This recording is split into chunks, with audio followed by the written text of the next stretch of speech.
Who is Frank Reich's most influential coaching hire thus far? I'll answer that right here on this Friday mailbag edition of Locked On Panthers. You are Locked On Panthers, your daily Carolina Panthers podcast. Part of the Locked On Podcast Network. Your team every day.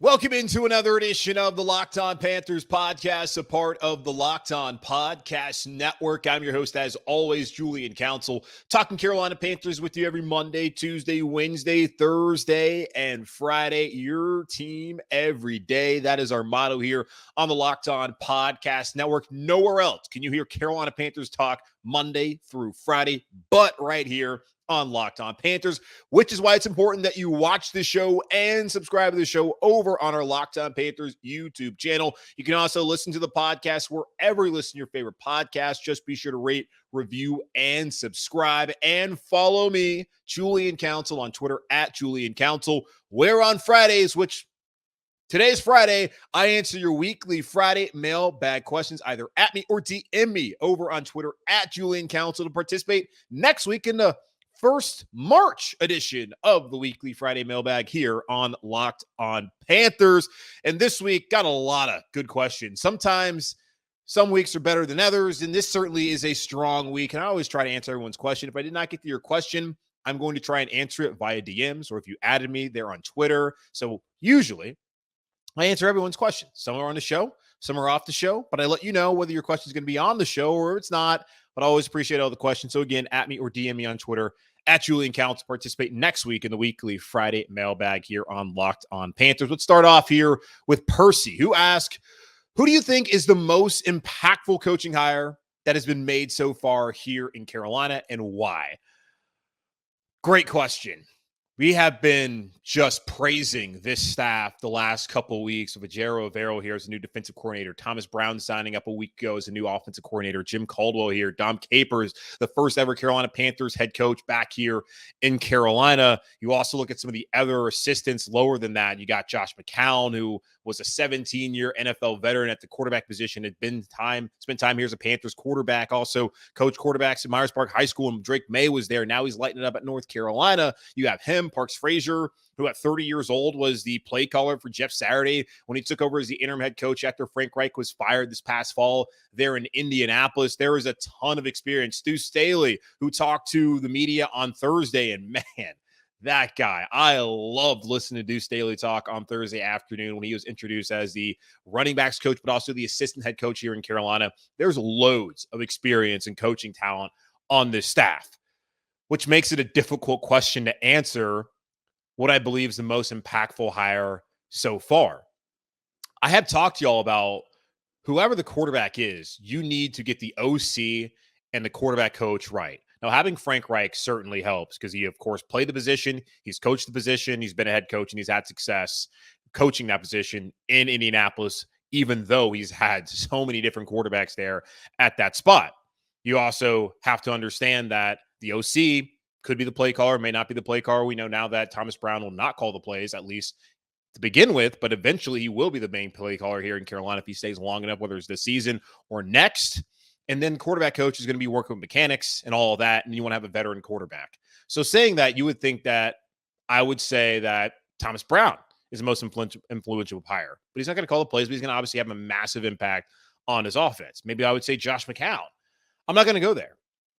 I think experience is so important. And when you can get a coach like Jim Caldwell to come to your organization, a man who has been a head coach 2 times in the NFL, with the Detroit Lions, with the Indianapolis Colts when he took them to a Super Bowl. And you can have a guy like that who's worked with Peyton Manning, who's worked with several quarterbacks throughout his career, and also said the other day that he will not be working directly with quarterbacks and that there's plenty of guys on this coaching staff that can work with quarterbacks. They don't need his input. Well, they're going to get your input, Jim. And they certainly need your input because you have done a marvelous job at this level working with quarterbacks. I think Jim Caldwell is the most impactful hire, that all these other places that have brought him to be consultants could never get him to actually be on their staff.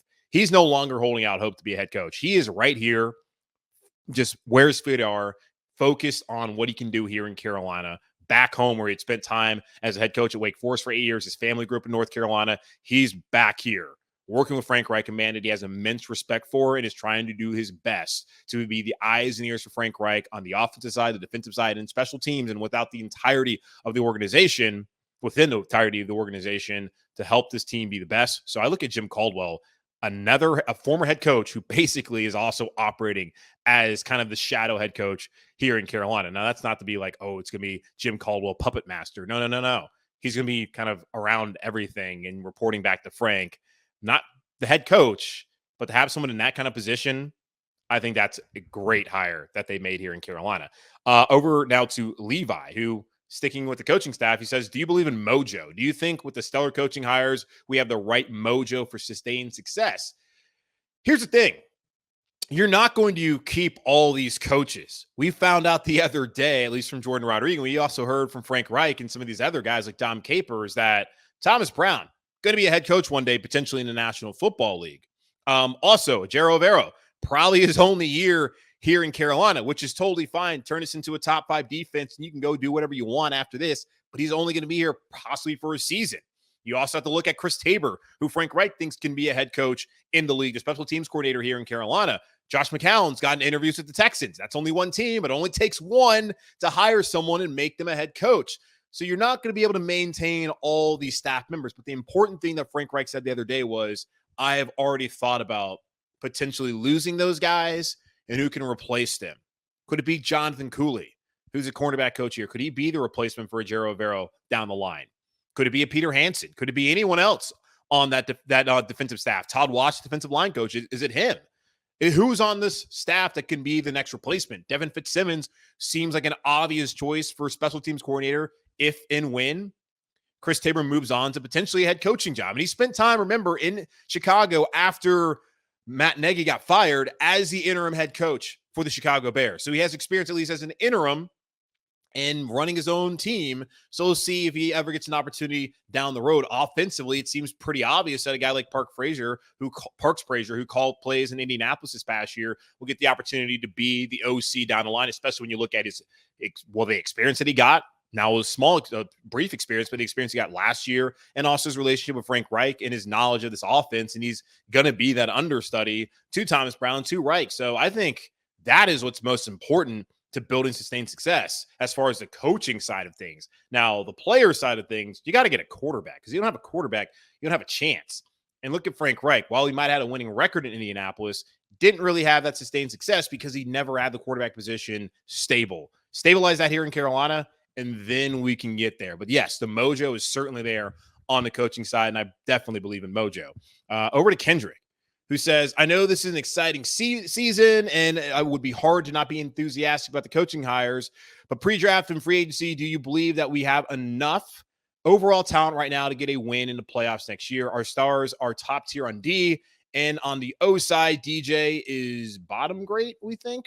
Okay. So he's one of the greats, but he's the bottom of the greats. Okay. I understand that requires a lot of projecting, but I've been hurt before. Yeah, you certainly have been. And I probably should move forward by being cautiously optimistic. I was certainly pretty bullish on the Panthers last year, which in hindsight looks ridiculous considering who the head coach was and also the quarterback. But, it wasn't Sam Darnold. And y'all know how I felt about Sam Darnold when they first traded for him, and I wanted him gone. And I still have respect for Sam and would love for him to be back here in that vet role, maybe as a bridge for a couple weeks, then put in a rookie if he's ready. So I'll come around on Sam Darnold there as far as his talent as a quarterback at this level. So probably moving forward, you got to show me first before I really start to believe in the Panthers. That would be the smartest and safest thing to do for my head and my heart, and probably for yours as well, Kendrick, and a lot of people watching and listening to this show right now. I can't sit here on February 24th and tell you that this team has enough talent to win a playoff game next year when I have no idea who's playing quarterback. That is a massive hole on the roster right now. So when I know that, I can maybe say yes or no. But right now, I would say no. I would love for them to get to the playoffs. Winning a game, it takes time. So I'm not going to say yes right now. There's just there's too much unknown for me to really feel that way as far as the overall talent, because the overall talent got them to 7 wins last year. So I don't really see how that now, with still no quarterback, would make me believe that, yeah, they can win a playoff game. No, I don't feel that way right now, but still excited about the coaching staff. All right, let's take a quick pause here on the show, then come back and I'll answer more of your weekly Friday mailbag questions right here on Locked On Panthers. But before I do that, let me tell you about our friends over at Built. Are you looking for a delicious treat but don't want all the fats and calories? Then you got to try a Built Bar. Guys, it's almost March. It's been 2 months since we started a new year. I really hope you're like me, trying to eat healthy, and you don't want to find something that doesn't compromise the taste. And well, you got to try Built Bars. They're actually tasty and healthy for you. So what makes Built Bars so good, you ask? Well, for starters, they're all covered in 100% real chocolate. And that's right, real chocolate on every single bar. And they come in unbelievable flavors like churro, peanut butter brownie, and coconut almond. I'm not sure how Built does it. They do it every time. But these bars taste like a candy bar while maintaining amazing macros. And what's even better is, of course, they're healthy for you. Only 130 calories, 4 grams of sugar, and a whopping 17 grams of protein. And now you don't have to wait around and get a box for years. Since I started doing this show, I've been telling you about having to order your Built Bars at Built.com. You can still do that if you want to, but if you want them quicker, then go to your local Walmart or Sam's Club. That's right. Head to your nearest Walmart today, not tomorrow, right now. Like, seriously, get out of your house, go to Walmart, wherever you're at right now, go to Walmart and go to their pharmacy section and grab yourself a box of Built Bars, where you can pick up a 4-bar box of cookies and cream, double chocolate, or coconut puffs. And if you're close to Sam's Club, and of course, if you're a member, you got to be a member first, run in, don't walk, push whoever's in your way out of the way and grab a 13-bar box with their hit flavors, brownie batter, and churro. You can thank me later. Let's get back into it. The Weekly Friday Mailbag, Locked On Panthers, at me, DM me on Twitter, at Julian Council. Follow me first, too. I'm going to start doing that. If you don't follow me, I'm not going to answer your question. That's not going to be the case at all. I typically can know when someone's about to ask a question, because it'll be like, oh, such and such person with like a Panthers logo or Panthers like fan name just followed you on Twitter. And then like 10 seconds later, there's their DM. So keep doing that. You don't have to follow me, but certainly I would love for you to do so, even though I don't really tweet that much anymore. Kind of gotten over Twitter recently, but still I'm there. If you want to ask questions, that's the only way to ask questions. At me or DM me there on Twitter, at Julian Council. But back to your questions. Got Alex here, and I had a couple people ask me about this, because I think y'all saw on Twitter, I think it was Wednesday night, it was playing out, where I said the other day, Rams East, look at the coaches here. Look at some of the players, Austin Corbett and Johnny Hecker.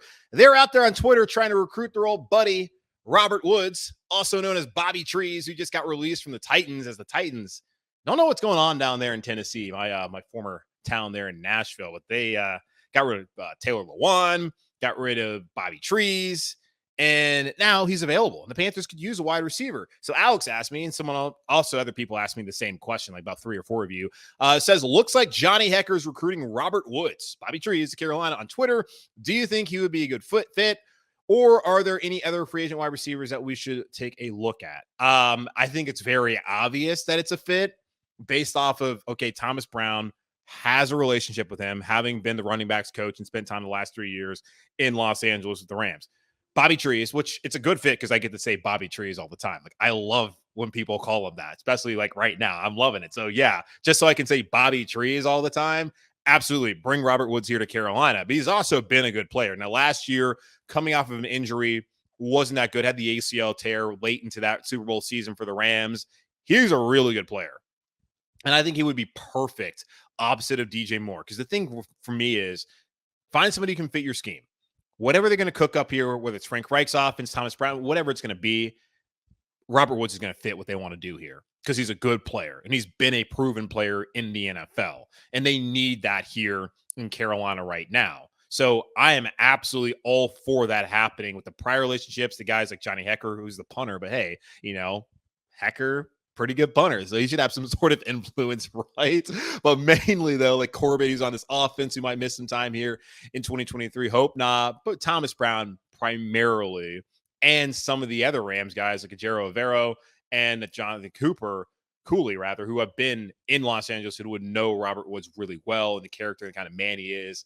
I think Carolina can probably get him at a pretty good rate too. So, yeah, I'm a fan of that for sure. Now, Nikki asked a question a little bit opposite of that, asking me, do you think we could bank on Terrace Marshall Jr. becoming that wide receiver too, or do we need to get a proven veteran to slide in that spot, or could we thrive, or could he thrive in a Reich scheme? I'm sure he can thrive in a Reich scheme.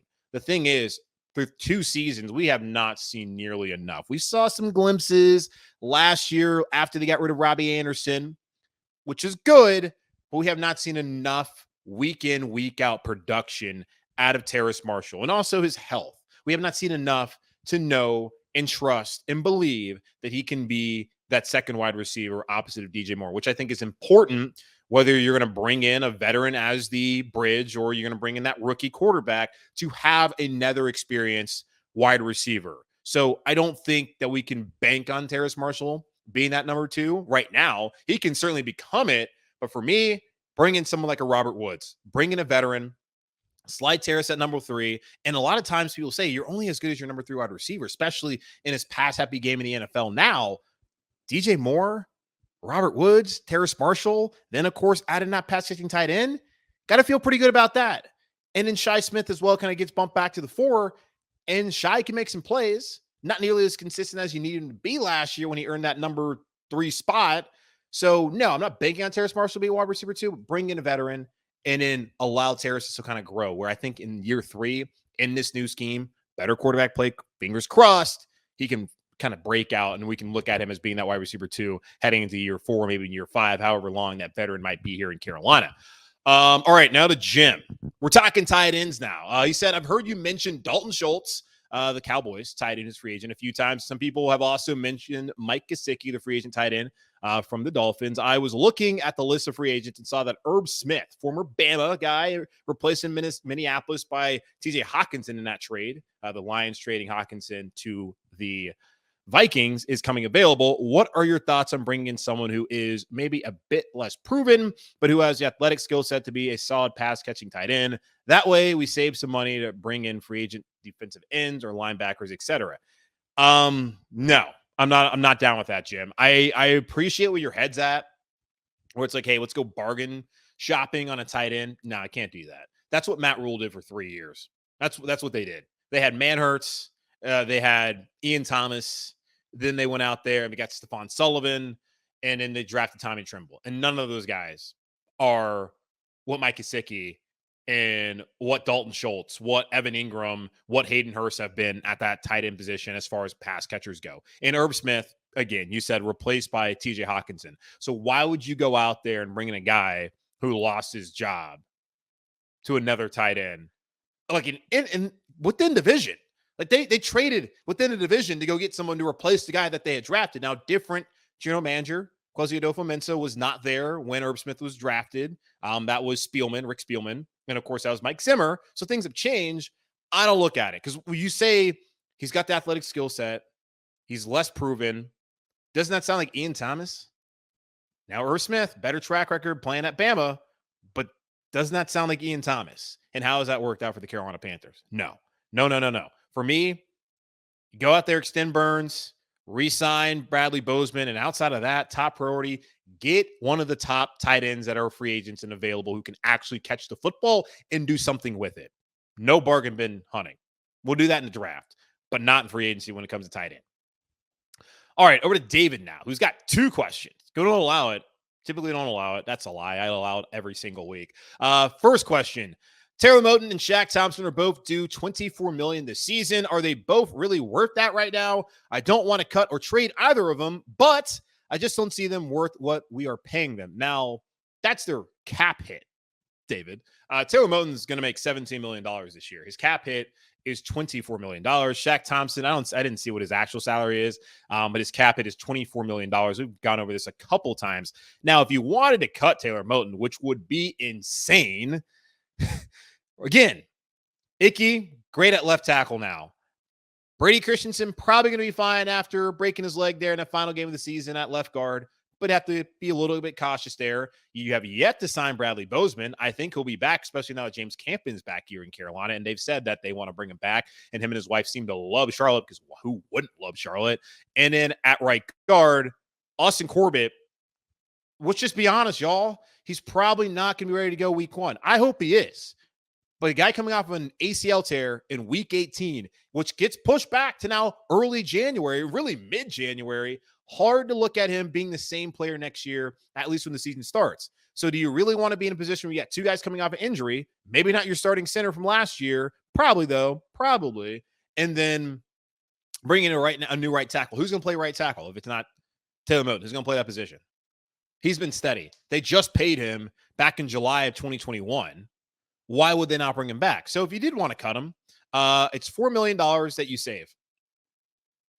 And then there's a $20 million dead cap hit. So that's a non-starter. With Shaq, it's pretty simple. You cut him, you're immediately under the salary cap. It's $11 million dead cap hit. You don't love that, but go ahead, get out of the way, and then you can probably find a way to maybe bring him back later on after free agency kind of plays out and see what his market is and if he still wants to be here in Carolina. But as Shaq said, would you take a pay cut at your job? Well, they fired me and then bring me back later, and the other options I had out there weren't as good, then I guess I'd probably go back maybe. So we'll see how that works out. Now, they restructured both of these deals last offseason. Like, Moton got paid in July of 2021, and then in the offseason in 2022, they immediately restructured it so that they could clear up cap space, potentially for Deshaun Watson, if they were able to make that trade happen, and some of the other players that they needed to bring in here, like Austin Corbett, like Bradley Bozeman. So they did that last year. They can restructure Moton again. I can see that happening. There's an out in his contract next offseason. I don't think that Taylor Moton's going to get cut. Like, he's been healthy. He's been really good for the Panthers. So I see him playing out his contract. If anything, restructure the deal. You're not going to cut him. That's the best way to do it, to open up some cap space, because he certainly has earned it. And, the cap hit might be bad next year, but you have more space next year to do it, depending on what they do the rest of this offseason with those contract extensions, potentially with a guy like Brian Burns and et cetera. So there's that. And Moton's salary in 2023 is guaranteed. So you can't do anything with him. But Shaq, it seems pretty easy. Cut him, or see if you can find a way to figure it out, but it doesn't feel like that's the way. Cut him, bring him back, Moton, restructure, and then deal with it next season once again when he has probably a high salary cap hit. And your second question, David, was, would you consider Bozeman and Foreman, must re-signings for the Panthers, or do we go younger / cheaper in free agency / the draft? Bozeman's a must for sure. Was great. I don't know, great, but he was really good in Baltimore, excellent here in Carolina, and he wants to be here. It's pretty obvious. Bring the guy back. Foreman, as I've told y'all, all running backs should be making $7.25 federal minimum wage, 29 hours a week, no overtime, none of that, no bonus pay. That's how I feel about running backs. Of course, not really league minimum, but still, I don't think you need to pay a running back. And look at it. McCaffrey, whether he was here or he's injured, you got good enough play out of Mike Davis in 2020. And then last year with Foreman and Chuba Hubbard, you got good enough running back play. You don't need to pay him. Go draft a running back. I've read that this apparently is a deep running back class. Go draft one in the 4th round. You have extra picks now from San Francisco. Do not pay Deontay Foreman. So go younger and cheaper through the draft. That's my opinion on Foreman. But yes, must re-sign Bradley Bozeman here in Carolina to be your center. It's not often you're able to find a good center in free agency, especially as cheap as they got Bradley Bozeman. Look at it. Matt Paradis, 2019 was that his first year? Wasn't great. 2020 was better because he was coming off an injury in 2019. Wasn't great. 2020 was much better than 2021. Tore his ACL, barely even played. So you saw right there before, it didn't really work out for them. Bozeman has worked out. Bring him back. All right, take one more pause here on the show, then I'll come back and answer the rest of your weekly Friday mailbag questions here on Locked On Panthers. But before I do that, let me tell you guys about this awesome game. Today's episode is brought to you by Ultimate Football GM. You've heard me talk about this mobile game app for like a couple of months now, and I cannot tell you how much fun I had competing against my fellow Locked On NFL hosts this past season. Well, now it's your turn to compete. but more on that later. You ever dream of becoming an NFL general manager or managing your own football franchise? Well, your dream can come true, and this game is definitely for you. You'll manage every strategic aspect of your team, play through seasons, and lead your team to glory, trying to build a dynasty. With Ultimate Football GM, you're responsible for controlling the destiny of your franchise by hiring the right coaches and coordinators, trading players, navigating your franchise through free agency and the draft, and all the ups and the downs of a season. All of this in a challenging and realistic game world. Ultimate Football GM is completely free and playable offline. Play on the go as you want and when you want to. We have now created a Locked On League for you to compete against all the Locked On fans all across the world. Just be sure to choose a Locked On League in the app to join and create your own dynasty. Locked On Panthers listeners, which is you, get a 100% free boost to their franchise when using promo code Locked On in the game store. That's Locked On in all caps, so make sure to check it out today. To download the game, just visit ultimate-gm.com or look it up in the app stores. That's ultimate-gm.com. Ultimate Football GM, start your dynasty today. All right, let me run through a couple more questions here on the show. Going to go to Cedric. Oh, boy. Oh, man. I remember last week I had an NC State fan who said to me, hey, stop trashing State. I'm not really trashing State. I just like to poke fun at State. I think they've been excellent this year, and Kevin Keats is a winner. And I actually like Kevin Keats. I have nothing bad to say about the man. But now Cedric is a big Carolina fan, and we all know what happened last Sunday. He says, please pray for our Tar Heels basketball team, or at least pray for me for not having a heart attack. Yeah, good luck, Cedric, because this team is cooked. Either way, he's got two questions. He has one question. His other question, I think I already answered earlier because someone else had the same question. Either way, he says, who do you think will be a good fit at defensive end in this free agency pool? I got three names for y'all. Let's go back to what Jordan Rodriguez said the other day. The Carolina Panthers in this defense with Jero Rivero, the new defensive coordinator, need a power rush end opposite of Brian Burns. There is a guy who has been one of the pillars of the Philadelphia Eagles for like a decade now, and Brandon Graham, who's a free agent. He's going to be 35 years old next season, and that's a little bit older, but this past season, when they went to the Super Bowl and they led the league in sacks, he had 11 sacks at 34 years old. I would love for Brandon Graham to be here. Now, I say that, and I also feel like really dirty saying that because I love when guys are just so a part of a city for so many years that they basically are a part of the fabric of that community. And Graham, from my outside perspective here in Carolina, appears to be that. I remember watching a couple years ago the All or Nothing series that they did on the Philadelphia Eagles. I know they did that here in Carolina as well on Amazon, and he was like one of the main figures on it. And I just fell in love with Brandon Graham when watching that show. And that's when he was like 31. He's a stud. Now, think about it, too. You would probably think to yourself, okay, well, Brandon Graham still wants to play football, and he had 11 sacks last year. The Eagles got to bring the guy back. Howie Roseman's going to figure something out. Possibly. Think about who's on this staff now. Frank Reich was in Philadelphia when they won a Super Bowl. Deuce Staley was in Philadelphia when they won a Super Bowl. Josh McCown was on the team during that year of All or Nothing when he had to come in for Carson Wentz, who got injured again in that wild card game against Seattle. There's a lot of Eagles influence here in Carolina to potentially persuade Brandon Graham to come here. Now, his market value, according to SpotTrack, is 1 year. I got the YRS, that tripped me up there. 1 year, $5.7 million. The Panthers can probably make that work, right? Right. If they can get Brandon, and maybe you bump it to $7 million, add some incentives, whatever it takes to get Brandon Graham here, because he's a thicker guy, can still get at the passer, and can stop the run. Now, the other guy I'm looking at is Yannick Ngakoue, who's going to be 28 next season.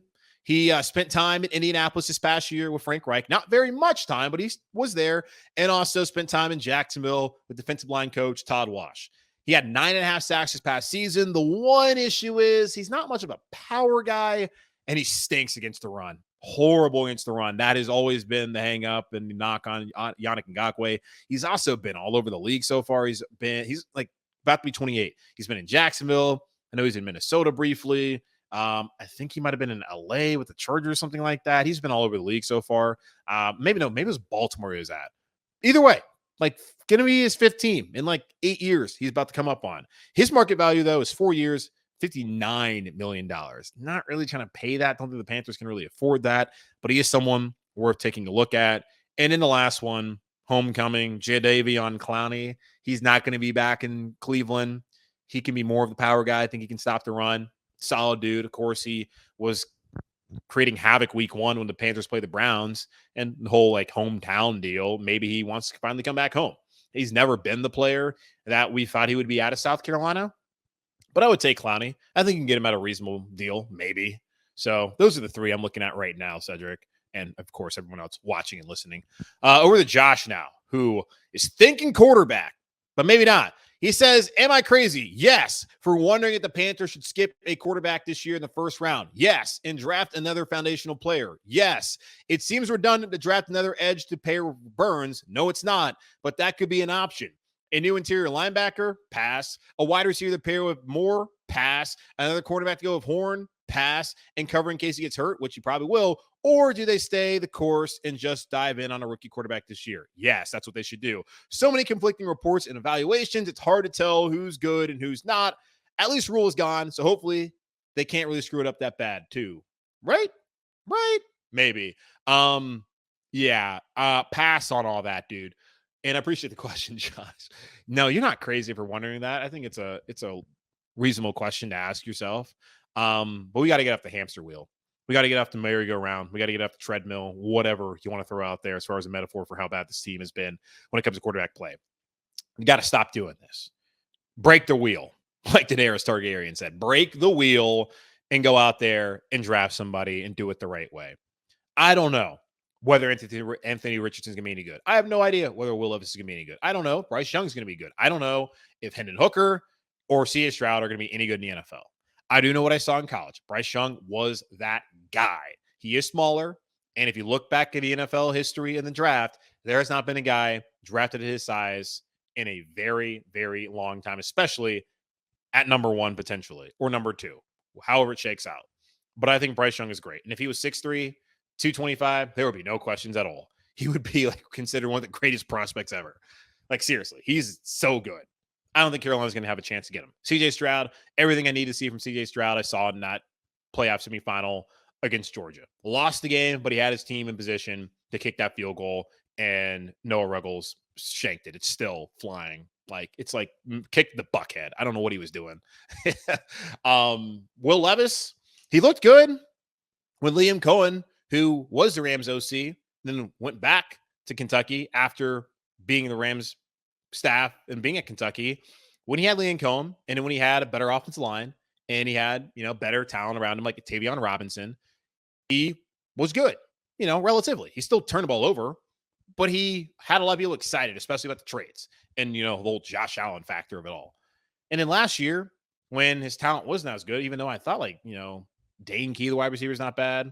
Tavion, it's not Tavion Robinson. Tavion Robinson, who had this past year, I'm thinking of Wan'Dale Robinson, who now plays for the Giants and was at Nebraska originally, then transferred back to his home state and played at Kentucky. When he had Wan'Dale Robinson, things looked good. This past year with Tavion Robinson and Dane Key, things are okay. The offensive line was no good. That didn't help him. He still didn't make good decisions, which is the hang up there. Now, Anthony Richardson, you watch him play against Utah. Oh my God, this is the greatest college quarterback I've ever seen. You watch him next week against Kentucky. You can't even throw the ball on first, second, or third down with 6 minutes left in the fourth quarter, down 2 scores. That's how little faith that Billy Napier and that coaching staff had in him late in that ball game. He looked terrible against Georgia in his first career start back in 2021, which everyone looked terrible against Georgia because that defense literally had the entire NFL team. They were all NFL players.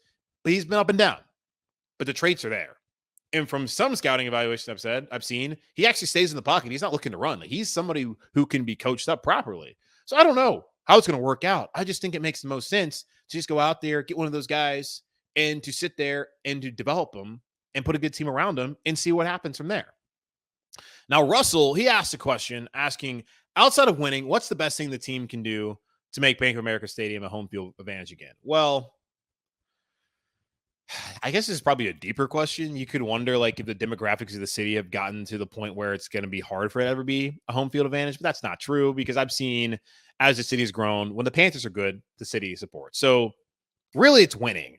If you win, people will be on board. But what the fans really need to have to want to sign up, it's hope. Think about the marketing that most pro sports teams do out there.